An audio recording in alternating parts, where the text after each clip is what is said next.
Hello दोस्तों, स्वागत है आपका डे 6 के साथ में। और आज शाम तक आपको पूरी तीनों जो बची हुई वीडियोस हैं 6, 7, 8 सारी मिल जाएंगी। और आज ही हम लोग सारी की सारी फिजिक्स को खत्म कर लेंगे। उसके बाद कुछ और अच्छे टॉपिक्स, कुछ और अच्छी प्रैक्टिस, पेपर होने में भी लगभग 15-20 दिन, 1 महीना है, तो अच्छे से हम लोग प्रैक्टिस करेंगे। सारी की सारी पीडीएफ टेलीग्राम पे हैं, BDKDNBSC सर्च कर लेना, मिल जाएंगी। जो लोग एप्लीकेशन पे देख रहे हैं यहीं पे आपको अलग से फोल्डर में मिल रही है, तो कोई दिक्कत की बात नहीं है। चलिए सर, यूनिट नंबर 6 मेरे भाई, अ फ्रीक्वेंसी रिस्पॉन्स कर्व, ठीक है, यानी आवृत्ति वाला जो कर्व होता है, ग्राफ होता है, गिव्स गुड रिजल्ट्स, यानी अच्छे रिजल्ट देता है in a large frequency range for which of these, यानी कौन से एम्पलीफायर में फ्रीक्वेंसी वाला जो ग्राफ है, फ्रीक्वेंसी वाला जो कर्व है, वो एक अच्छा रिजल्ट देता है मेरे भाई। तो ये है आरसी कपल्ड एम्पलीफायर। पिछले वाले में हम लोग पढ़ चुके हैं आरसी कपल्ड एम्पलीफायर क्या होता है, जिसकी स्टेजेस को जोड़ने के लिए आर और सी का इस्तेमाल किया जाता है सर, ठीक है। आरसी कपल्ड एम्पलीफायर के लिए जो मिड फ्रीक्वेंसी रेंज है, वोल्टेज गेन फ्रीक्वेंसी के साथ में, ठीक है, मिड फ्रीक्वेंसी रेंज मतलब बीच की आवृत्ति है, ना बहुत ज्यादा ना बहुत कम, में जो वोल्टेज गेन है, जो वोल्टेज प्राप्त हो रहा आवृत्ति के साथ में, फ्रीक्वेंसी के साथ में कैसा रहता है, तो हमेशा कांस्टेंट रहता है सर, ठीक है। In RC coupled amplifier, RC coupled amplifier में load resistance and coupling capacitor are use. देखिए नाम से पता चल रहा है आर सी, आर माने रेजिस्टेंस, आर माने रेजिस्टेंस, सी माने कैपेसिटर, तो आर और सी यूज किए जाते हैं काय में, आरसी कपल्ड एम्पलीफायर में, ठीक है। The current is flowing the half cycle of the amount of the output, this is the class B amplifier. हमने आपको बताया था class A amplifier, class B amplifier, तो जिसमें पूरी साइकिल में करंट का फ्लो होता है वो क्लास ए होता है, जिसमें आधे में होता है वो क्लास बी होता है, जिसमें आधे से ज्यादा होता है वो क्लास ए बी होता है, जिसमें आधे से कम होता है वो क्लास सी एम्पलीफायर होता है, इस तरीके से सर, ठीक है। तो सीसी का मतलब कॉमन कलेक्टर, तो common collector amplifier has the highest, common collector में करंट गेन सबसे ज्यादा होता है, धारा लाभ सबसे ज्यादा होता है। तरीका क्या होता है हमने आपको बता रखा है कि मान लिया कोई ट्रांजिस्टर है, उस ट्रांजिस्टर में 3 मेरे भाई पार्ट होते हैं। जरा देखिए सर, ट्रांजिस्टर में कितने पार्ट होते हैं, 3 पार्ट होते हैं मेरे भाई। सबसे पहला पार्ट होता है एमीटर, जहां से चीजें चलती हैं, बीच में होता है बेस और आखिरी में होता है कलेक्टर मेरे भाई, ठीक है। तो एमीटर से चलेंगे, बेस से होते हुए कलेक्टर में पहुंचेंगे। तो जब कभी भी कॉमन कलेक्टर मतलब कलेक्टर बीच में लगा होगा, इधर उधर अलग अलग बैटरीज लगी होंगी, तो कॉमन कलेक्टर कहेंगे, इसमें करंट गेन सबसे ज्यादा होगा। The maximum overall efficiency of a transformer coupled class A amplifier इस परसेंट कितनी होती है, 50% होती है।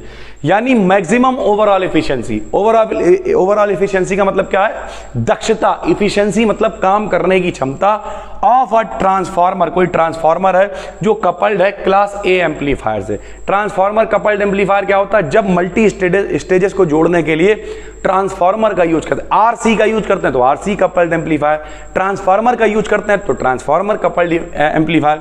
तो जो transformer coupled class A amplifier है, उसकी इफिशिएंसी यानी काम करने की क्षमता कितनी होती है, तो वो होती है मेरे भाई 50%। कितनी होती है, 50%। इन अ क्लास ए एम्पलीफायर, कोई class A amplifier, conduction extend over 360 degree because Q point S, जो कंडक्शन मतलब चालन है वो 360 डिग्री तक चला जाता है। क्यों, क्योंकि सेंटर्ड ऑन लोड लाइन, क्योंकि जो क्यू पॉइंट होता है, क्यू पॉइंट क्या होता है, क्यूसेंट पॉइंट होता है, रेस्ट पॉइंट होता है, वो होता है centred on load line, load line के बिल्कुल सेंटर पर होता है। अगर आपको नहीं पता है तो हमने आपको बता दे रहे हैं हम थोड़ा सा सर, इस तरीके देखिए, जब डीसी अप्लाई हो रही होती तो इस तरीके के ग्राफ चलते हैं और उनमें ऐसे करके जो बनता है उसे कहते हैं डीसी लोड लाइन। यहां पर होता है कट ऑफ पॉइंट, यहां पर होता है सैचुरेशन पॉइंट, ठीक है। और जो एसी वाली होती है वो थोड़ी सी और झुकी हुई होती है, जहां पे दोनों जुड़ते हैं मेरे भाई उसे कहते हैं क्यू पॉइंट। क्या कहते हैं, क्यू पॉइंट कहते हैं। Cross over distortion occurs in amplifier, जो क्रॉस ओवर डिस्टॉर्शन होता है, डिस्टॉर्शन मतलब क्या होता है, विकृतीकरण, ठीक है। आप फ्रीक्वेंसी सही नहीं आ रही है, आवाज सही नहीं सुनाई दे रही है, आवाज हम आपको एक एग्जांपल दे रहे हैं, उसके अलावा वोल्टेज है, फ्रीक्वेंसी है, बहुत सारी चीजें हैं, तो उसे क्या कहते हैं, पुश एंड पुल, ठीक है sir. The main use of a class C amplifier, class C amplifier का यूज क्या है, तो इन कम्युनिकेशन साउंड इक्विपमेंट्स, यानी जो क्लास सी एम्पलीफायर होता है, जो साउंड इक्विपमेंट्स होते हैं उनमें हम लोग इसका इस्तेमाल करते हैं। कम्युनिकेशन साउंड इक्विपमेंट्स हैं, माइक हमने यहां से लगाया है, सारी चीजें चल रही हैं, तो क्लास सी एम्पलीफायर का इसमें इस्तेमाल कर सकते हैं सर, ठीक है। An amplifier is said to suffer from distortion, यानी कोई एम्पलीफायर में डिस्टॉर्शन है, ये कहा जाएगा कब कहा जाएगा? जब आउटपुट कैसा होगा? डिफरेंट फ्रॉम इट्स इनपुट, यानी इनपुट कुछ और दिया जा रहा है, आउटपुट कुछ और आ रहा, हम बोल कुछ और रहे हैं और सामने नहीं डिस्टॉर्शन हो रहा है, फ्रीक्वेंसी ऊपर नीचे मैच नहीं कर पा रही है, कुछ भी बोल रहा, तो उसे क्या कहेंगे मेरे भाई? डिस्टॉर्शन कहेंगे सर, ठीक है। एन आइडियल एम्पलीफायर है, एन आइडियल एम्पलीफायर, एक आदर्श एम्पलीफायर कौन सा होता है? तो नॉइज फैक्टर ऑफ यूनिटी, जिसमें नॉइज फैक्टर कितना होता है? 1 होता है, यानी कोई भी एक्सटर्नल नॉइज नहीं, नॉइज रिडक्शन करे, जो हम बोले वही सामने आउटपुट दे, उसे हम लोग कहते हैं ideal amplifier. The maximum power efficiency of class A amplifier की पावर इफिशिएंसी ज्यादा कितनी हो सकती है? तो भाई 25% हो सकती है। Which of these are transistor biasing methods, कौन कौन से ट्रांजिस्टर बायसिंग मेथड है? तो कई मेथड होते हैं, जैसे बेस बायस करा सकते हो, एमीटर बायसिंग करा सकते हो, वोल्टेज डिवाइडर करा सकते हो, ये सारी चीजें होती हैं सर, ठीक है। इन ट्रांजिस्टर बायसिंग स्टेबिलिटी फैक्टर को काहे से लिखते हैं? तो मेरे भाई कलेक्टर करंट को लिखते हैं आईसी से, लीकेज करंट को लिखते हैं आईबीओ से, तो डेल आईसी बटे डेल आईसीबीओ का हो जाएगा, दोनों का जो अनुपात है उसे हम लोग कहेंगे स्टेबिलिटी फैक्टर, ठीक है sir. A class B push pull amplifier is free from, जो क्लास बी एम्पलीफायर होता है वो किससे फ्री होता है? तो सेम फेज फ्रीक्वेंसी डिस्टॉर्शन से। किससे? सेम फेज फ्रीक्वेंसी डिस्टॉर्शन इसमें नहीं होता है मेरे भाई। डिस्टॉर्शन समझते हो? विकृतीकरण, बोल कुछ और रहा है, सुनाई कुछ और दे रहा, ये वाला मामला सर, ठीक है। The total efficiency of a transistor amplifier is 70%, 70% efficiency है। कौन सा एम्पलीफायर है? तो कौन सा होगा मेरे भाई? क्लास बी एम्पलीफायर होगा। क्लास बी एम्पलीफायर क्या होता है? जिसकी इफिशियंसी 50% से ज्यादा होती है सर, ठीक है, या फिर कह सकते हैं 50% के करीब सर, ठीक है। The efficiency of a transformer coupled class A amplifier, transformer coupled अगर क्लास ए एम्पलीफायर तो कितनी होगी? 50% होगी, ठीक है। The stability factor base resistance biasing के लिए स्टेबिलिटी फैक्टर कितना होता है? तो β+1 होता है। इन सब की प्रैक्टिस करो, लिख के देखो, बार बार प्रैक्टिस करो, ये सारे छटे हुए ब्रह्मास्त्र क्वेश्चन है मेरे भाई। मान के चलो एक यूनिट में हमने अगर आपको 50 क्वेश्चन दिए तो 8 में कितने? 400 क्वेश्चन हुए भाई। 400 क्वेश्चन कितनी बार? अगर डेली भी एक बार पढ़ोगे बैठ के 400 क्वेश्चन तो बहुत आराम से लगा आओगे यार, कोई दिक्कत की बात नहीं।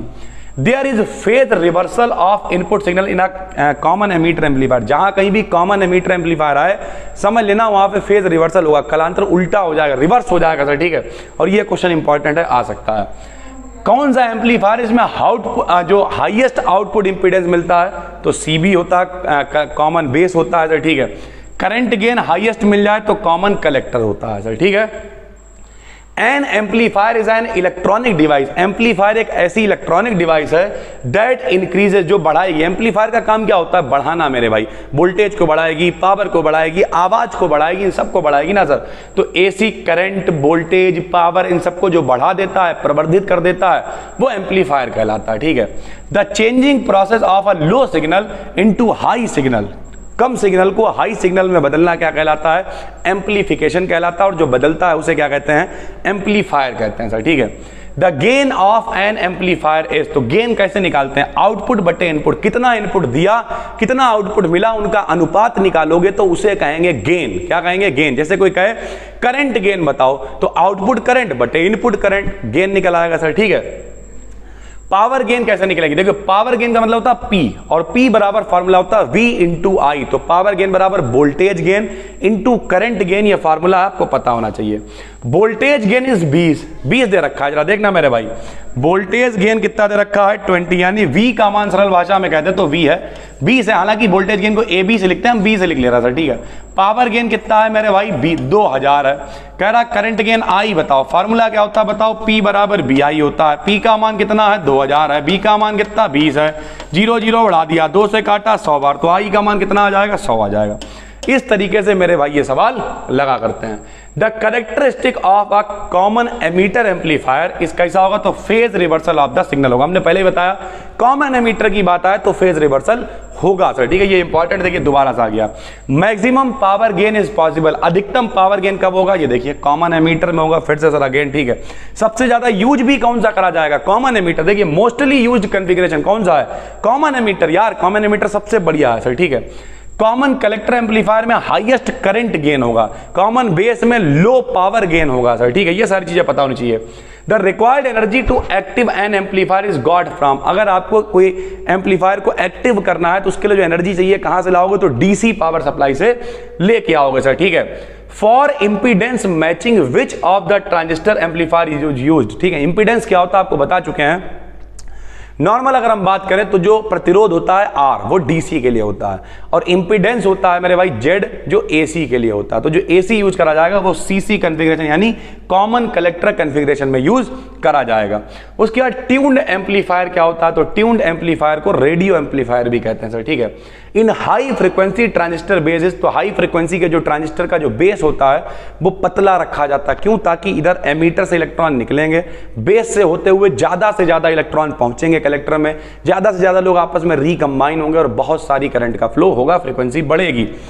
At a constant frequency the tuning is done IF amplifier. जब कांस्टेंट फ्रीक्वेंसी पर ट्यूनिंग करी जाती है तो उस एम्पलीफायर को क्या कहते हैं? उसे कहते हैं IF एम्पलीफायर। ठीक है भाई।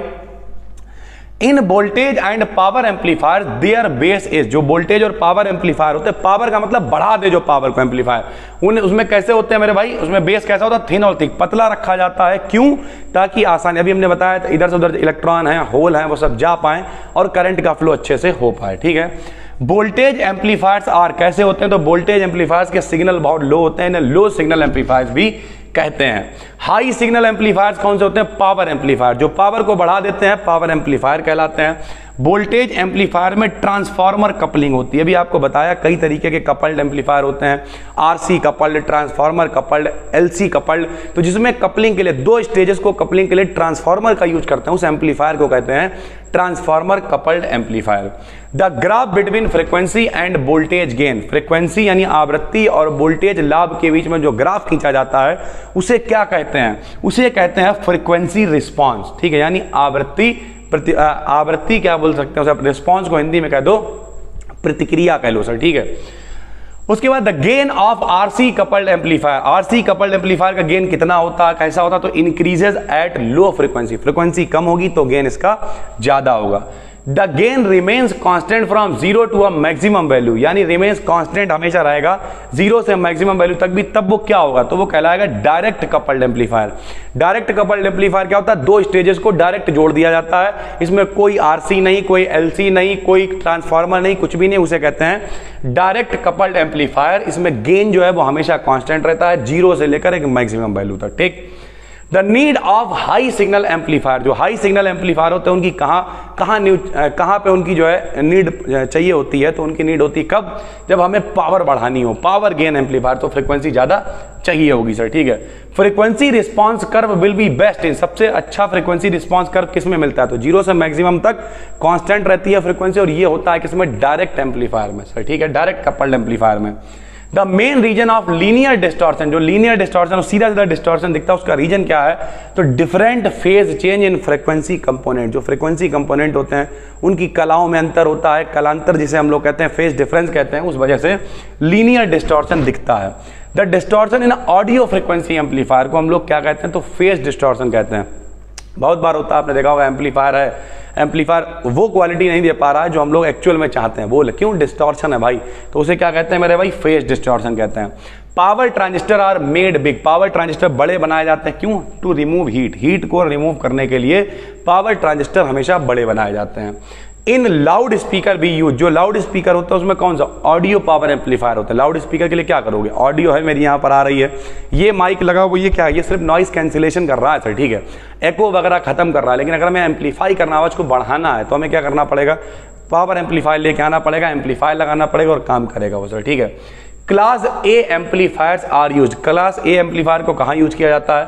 तो amplification of large band audio frequency signal, जो ऑडियो फ्रीक्वेंसी सिग्नल होते हैं बड़े बड़े लेवल पे सर। ठीक है, उन सबको इस्तेमाल करने के लिए, उन सबको एम्पलीफाई बढ़ाने के लिए क्लास ए एम्पलीफायर यूज करते हैं।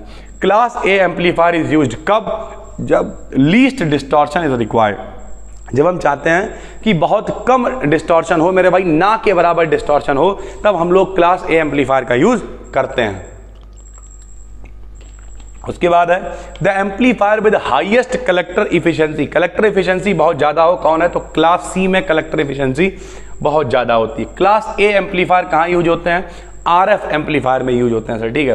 Transistor are use as a switch, class D कहलाता है उसे सर। ठीक है, जब ट्रांजिस्टर को स्विच के रूप में इस्तेमाल करते हैं तो उसे क्लास डी कहते हैं।